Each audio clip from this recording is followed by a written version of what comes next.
Hello, Nay. Magandang tanghali. Magandang hapon po pala. Saan po kayo? Dito po. Saan kayo galing? Yung bahay namin. Ay, nandiyan yung bahay nyo. Saan ang punta nyo? Masyal doon po. Namamasyal. Doon kami galing kay Irish. Namamasyal kami. Namamasyal. Doon kami galing. Kaano-ano mo ba si Irish? Ha? Kaano-ano nyo si Irish? Pamangking. Pamangkin. Diyos ko mga kabayan, galing kasi kami kay Irish, no? At nakita ko si Nanay, parehas kami nainitan, naglalakad, no? Kasi ito yung nilakad namin papunta kay Irish po mga kabayan. So ngayon, nasa lubong natin si Nanay. Sino po ang kasama niyo po sa bahay? Yung asawa ko po. Yung asawa nyo. Mga anak. Mga anak, nandyan po ang bahay nyo. Opo. O pwede ba namin mabisita bahay nyo? Opo. Okay, tara, puntahan na muna natin yung bahay ni Nanay. Ay, Diyos ko. Wala namang kabahay-bahay mga kabayan. Kung nakita nyo, wala. Wala. Pero tinuro ni Nanay may bahay daw dyan. Okay, tara. Lagay ko lang tong mic, Nay, ha? Yan. Okay, so sugurin muna natin yung bahay ni Nanay. Total, nandito na tayo. No? At nasa lubong natin si Nanay. Anong pangalan niyo po, Nanay? Sampaga po. Sampaga. Ilang taon na po kay Nanay Sampaga? Mga, ano po, 40 po. 40. 40 anyos po. 40 years old na kayo. Matanda pala ako sa inyo ng isang taon. Ako kasi 41. 41. Ang hirap talaga pag may sa ngipin, di pa kasi na totaling fix. Ang pangalan ko, Sampagita. Sampagita. Opo. Wow. 40 years old si Sampagita. No, ano na lang kaya ang itsura ko pag naging 45 ako, wala na. Halina kayo, Nanay Sampagita. Saan po bahay? Wala naman po ako nakikitang bahay dyan. Diyan sa ilalim. Sa ilalim? Ay, Diyos ko. Makikiraan muna kami sa bahay nyo kasi tamang-tama wala pa kaming tanghalian. Opo. Mananghalian kami sa inyo, ha? Opo. So ayan po pala mga kabayan, dito po pala nakatira si Nanay at saka si Tatay. Wow, pwedeng makipasok dyan. Wow, ang sarap naman po dito. Ano ito? Dahon ng dahon ng saging. Siguro sa gabi dito, napakalamig. Pati manok nandiyan na rin nakatira. Ang tirahan niya, dahon din ng saging. Ayun, ang ganda ng pwesto niya mga kabayan, no? Buti hindi lumilipad. Hindi, na may ibon. May itlog na. Ang ilang pirasong itlog po? Mga 12. Wow! Isang dosena. Siguro ang anak nyo, 12 din. Ilan po bang anak nyo? 6, namatay yung isa. Namatay yung isa. Anong pangalan niyo po, Tatay? Manterso. Terso. Sermento. Si Tatay Terso at saka si Nanay Sampagita. Napakaganda naman ang pangalan nyo, Nanay. Ha? Sampagita. Apelyido nyo, Rose. Naganda ng pangalan ni Nanay Sampagita. Diba? Hindi nawawala ang Sampagita sa loob ng simbahan o sa labas ng simbahan. Kumusta ang buhay-buhay po dito, Tatay Terso? Medyo... Mahirap punti. Bakit nasabi niyong mahirap konti? Nagtanim kang gabi, saka pinupusa mo. Binubuhat? Binubuhat. Kung matanda ka na, hindi ka na pwede makabuhat. May sakit siya. May sakit kayo? Ano pong sakit niyo, Tatay? Kaya hindi siya makapagtrabaho. Bakit anong sakit niya, Tatay Terso? Ewan ko. Maraming pangamot yung niya. Maraming iniinom nyo? Ano lang sabi ng doktor? Wala, hindi mo naubos yun. Hindi maano yung... 6 na buwan. Siguro meron kayong TB? So, kailangan ingat, ha? Kasi ang TB, hindi lang po ibig sabihin na dahil sa inom, maraming cause po kasi mga kabayan dahil sa sobrang trabaho, sa sobrang inom, no, dahil sa sigarilyo, maraming cause, no, maraming causes na dahilan, no, na magkakaroon ka ng sakit na TB. Malakas na ako ngayon. Malakas na po kayo dahil nagagamot na kayo. So, dati po, Tatay Terso, malakas kang uminom. Pero noon, kung muntik akong mamamatay. Bakit po? Mainay Dahil yung hindi pa kayo katawan niya. nagamot. Oo. Dahil po ba nagiinom kayo noon? Nagsisigarilyo? Hindi, wala kayong bisyo.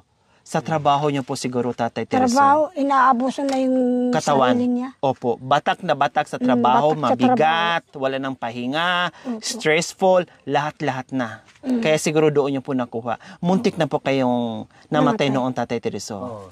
Sa sobrang sipag niyo po siguro, Tatay Teriso. Opo. Sa kagustuhan na mabigyan ng pagkain yung mga anak. Kaya nakalimutan nyo na magpahinga yung sarili nyo. Kahit pagod na kayo, sige pa rin kayo trabaho. Kahit nangihina na kayo, trabaho pa din. Kahit masama na yung naramdaman nyo, trabaho pa din. Sa sobrang sipag nyo po. Oo. Sobrang sipag. Ngayon, pahinga po muna kayo. Oo. Tama. Sabihin ko sa Tapusin kanya, nyo. huwag ka nang magtrabaho kasi may sakit ka.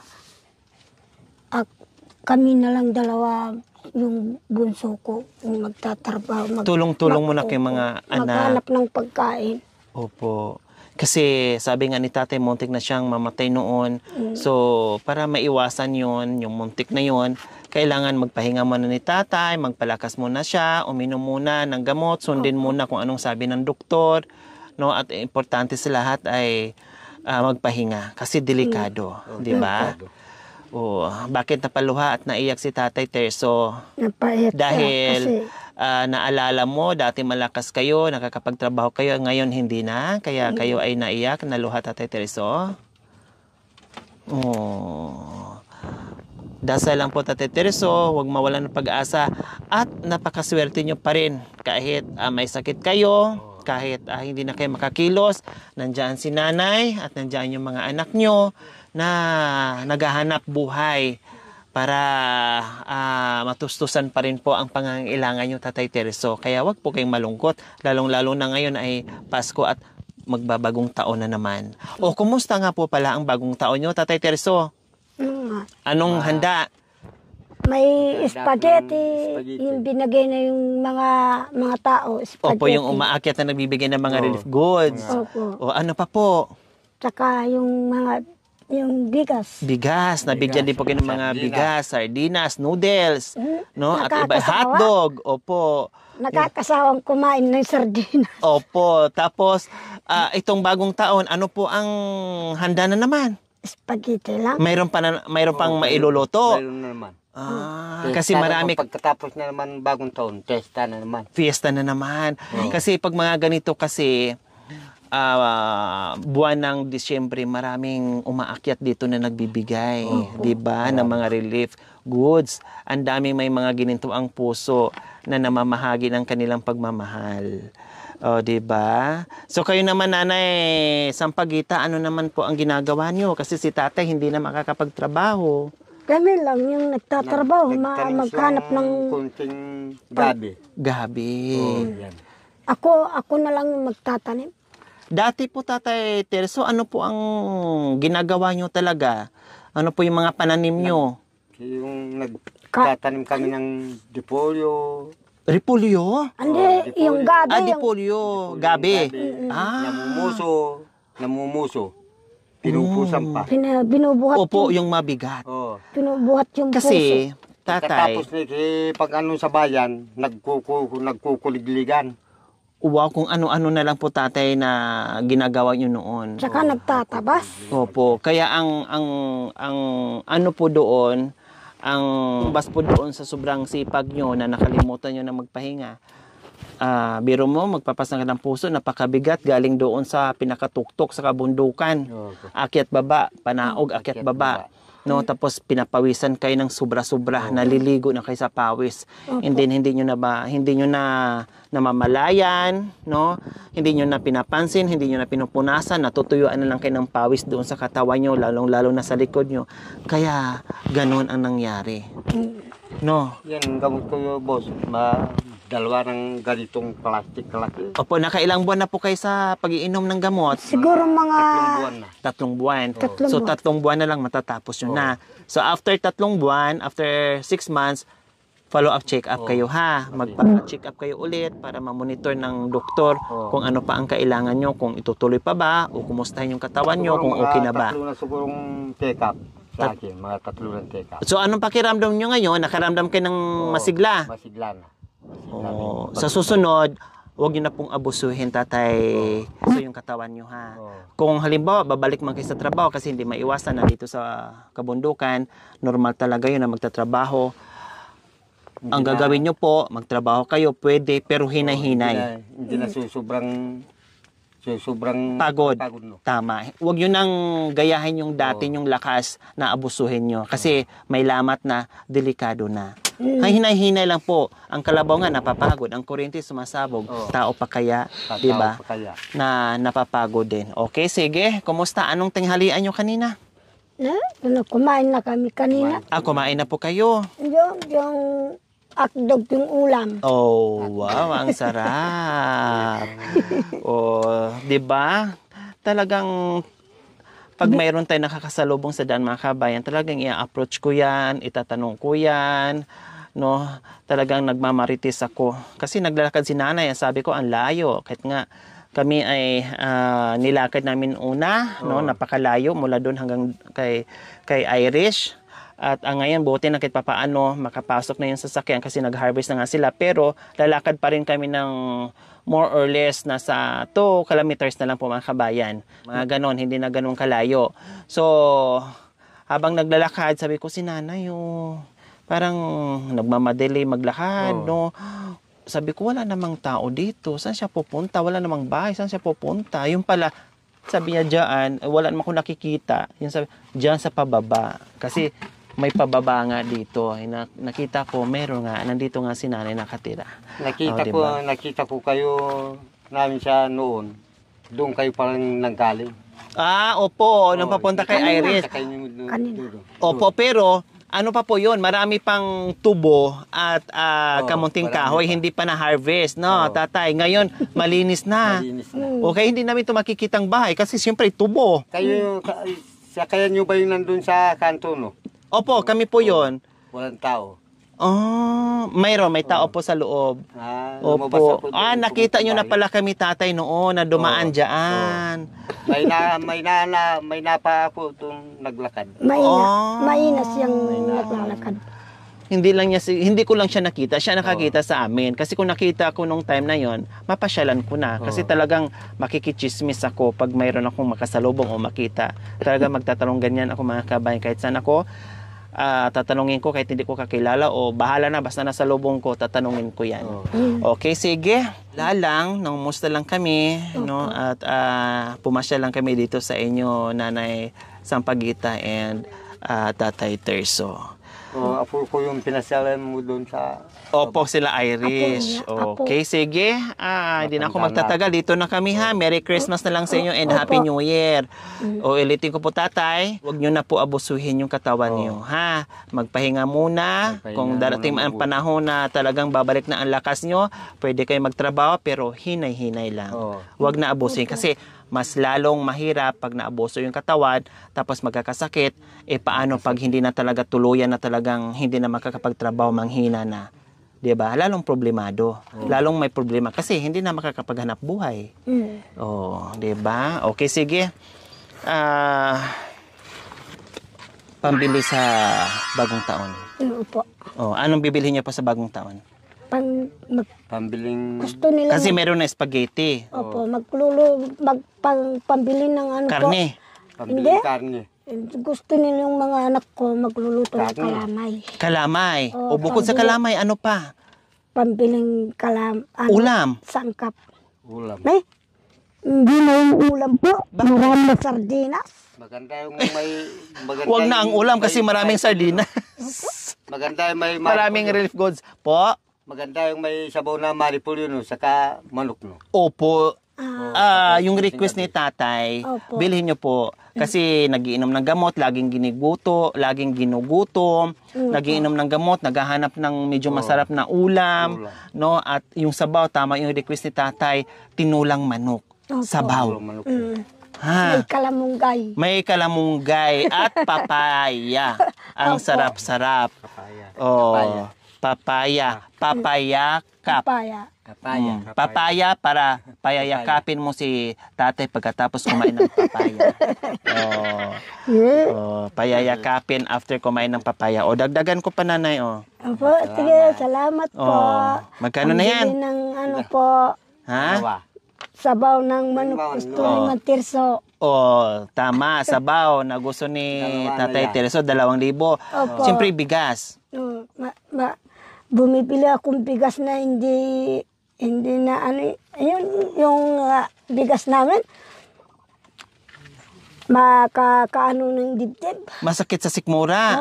Mahapdi sa sikmura. Siguro, ano yan, NFI. NFI. Ano yung NFI? NFI yung bigas. National Police.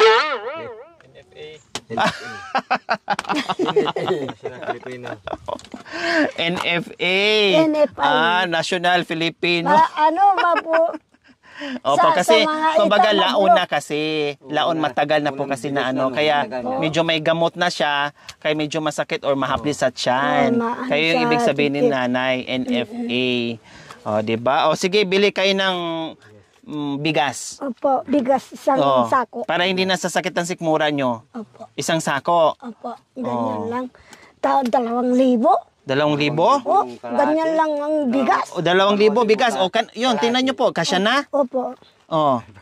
Kasya na. 2,000 bigas. Tapos, may 1,000 pang sobra. Opo. Yung sobra, anong gagawin nyo po sa 1,000? Pambili ng sabaw ng manok yung gusto niya. Tama. Sundin yung request ni ano, ha? May sahog na pa. Papayakap pa. Diba? Bilhin nyo ng vitamins si tatay para lalong sumigla. Opo. Vitamins. Saka gatas. Saka gatas, ha? 2,000 sa bigas. Pang tinulan ni tatay. Pang vitamins ni tatay. Opo. Para tuluyan lumakas si tatay. Opo. Naglabing-labing kayo sa gabi, paminsan-minsan? Hindi na. Hindi na? Bakit? Nung nagkasakit si tatay, hindi na? Hindi na. Sabi niya, baka manawa mo ako sa sakit mo. Sabi niya. Walang kiss na lang para hindi mahawa. Ikaw kung nagkasakit ka lang kako. Naku, hindi rin makatabi. Kahit magkatabi kami dalawa, pero wala na. Hindi ko sasabihin sa iyo, ay baka... Tama, si nanay naman. Huwag imandiri kay tatay. Pwede naman yung gagawin yon kahit wala yung kiss. Sige, pero nagagamot na naman si tatay, hindi na mahahawa. Ikaw lang, misis, kung nagkasakit ka na. Hindi mo sasabihin. Hindi ko sasabihin. Kasi ayaw mo masaktan siya. Labing-labing ka pa rin sa kanya. Pero ako matandang lalaki. Pati tabi, hindi na kayo nagtatabi? Magtayo ka na. Hindi ko na. Sige. Magkano na yan? 4,000? Dagdagan ko ng 1,000 pa. Bumili ka ng para makatabi. Bumili ka ng gamot para magtabi kay mamaya.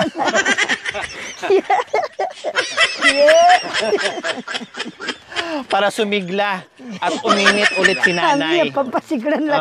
Diba? Pangpasigla mamayang gabi, ha? Bumili kayo ng 5 tableta.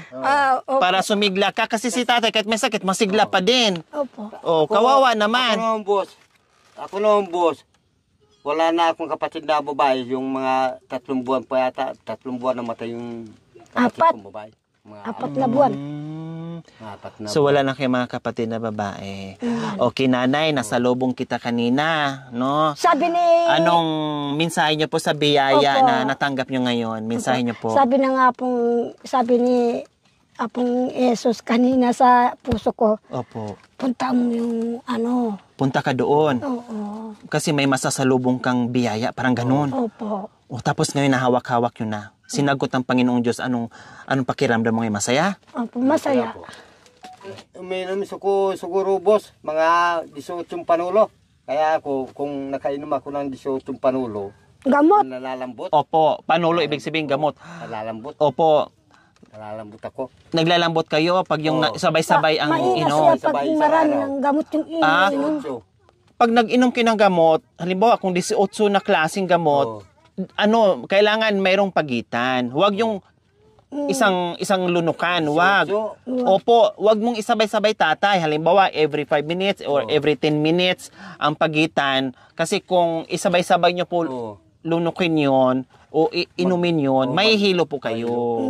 Ha? Ginawa ko, Unti-unti. sinabi ko sa leader ko, ay hindi ko kaya yun. Gusto ko mga 5 umaga. Pag tanghalian, 5 na naman. Pag hapunan naman, 5 na naman. Hindi ko kaya. Opo, tama. Hindi kayang 18. Naku, hindi kakaya ng katawan nyo. Baka bibigay yung katawan. ako. Opo, opo. Maraming salamat po sa walang sawang pagmamahal. Sir Lito Espino from La Trinidad, Benguet. Maraming salamat po sa inyong ginito ang puso. Naway pagpalain po tayo ng Panginoong Diyos araw-araw. Naway ibigyan po tayo ng kalakasan ng katawan sa araw-araw. Naway ibigyan po tayo ng mahabang buhay. Pang sa ganon, marami pa tayong matulungan na gaya nila. Dito, sa biyaya po, meron ng pambili sa New Year, Christmas po, Happy New Year. Darkang Kuya Lito. Ayan. Sa mga kabayan, huwag niyo pong kalimutan, subscribe sa aking YouTube channel, Lori Aquino Talita. Maraming salamat po. God bless us all. Bye, nanay, tatay.